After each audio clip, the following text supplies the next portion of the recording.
पौराणिक कथाओं के अनुसार माता पार्वती ने भगवान शिव को अपने पति के रूप में पाने के लिए सैकड़ों वर्षों तक कठोर तप किया था। उनकी तपस्या को देखकर देवताओं ने शिवजी से देवी पार्वती की मनोकामना पूरी करने की प्रार्थना की थी। इसके बाद भोलेनाथ ने सप्तर्षियों को पार्वती जी की परीक्षा लेने के लिए भेजा। इस परीक्षा के दौरान सप्तर्षियों ने शिवजी के ढेरों अवगुणों को बताते हुए माता पार्वती से शिवजी से विवाह न करने का कहा। लेकिन पार्वती जी अपने निर्णय से टस से मस नहीं हुई। इस पर खुद भोलेनाथ ने माता पार्वती की परीक्षा लेने का निर्णय लिया।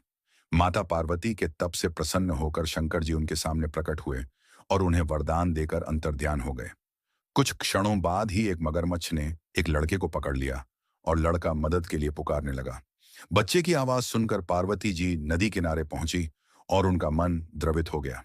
इस बीच लड़के ने माता पार्वती को देखकर कहा कि मेरी न मां है न बाप, न कोई मित्र ही है। माता आप ही मेरी रक्षा करें। इस पर पार्वती जी ने मगरमच्छ से कहा कि ग्राह इस लड़के को छोड़ दें। इस पर मगरमच्छ ने कहा कि दिन के छठे पहर जो मुझे मिलता है उसे आहार बनाना मेरा नियम है। पार्वती जी के विनती करने पर मगरमच्छ ने लड़के को छोड़ने के बदले में पार्वती जी के तप से प्राप्त वरदान का पुण्य फल मांग लिया। इस पर पार्वती जी तैयार हो गईं। मगरमच्छ ने बालक को छोड़ दिया और तेजस्वी बन गया। अपने तप का फल दान करने के बाद पार्वती जी ने बालक को बचा लिया और एक बार फिर भोलेनाथ को प्रसन्न करने के लिए तप करने बैठ गईं। इस पर भोलेनाथ दोबारा प्रकट हुए और पूछा कि तुम अब क्यों तप कर रही हो? मैंने तुम्हें पहले ही मनमांगा दान दे दिया है। इस पर पार्वती जी ने अपने तप का फल दान करने की बात कही। इस पर शिव जी प्रसन्न होकर बोले, मगरमच्छ और लड़के दोनों के स्वरूप में मैं ही था।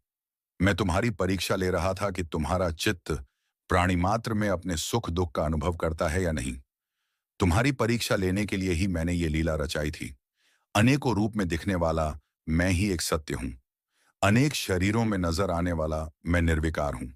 इस तरह पार्वती जी शिव जी की परीक्षा में उत्तीर्ण हुई और उनकी अर्धांगिनी बनी।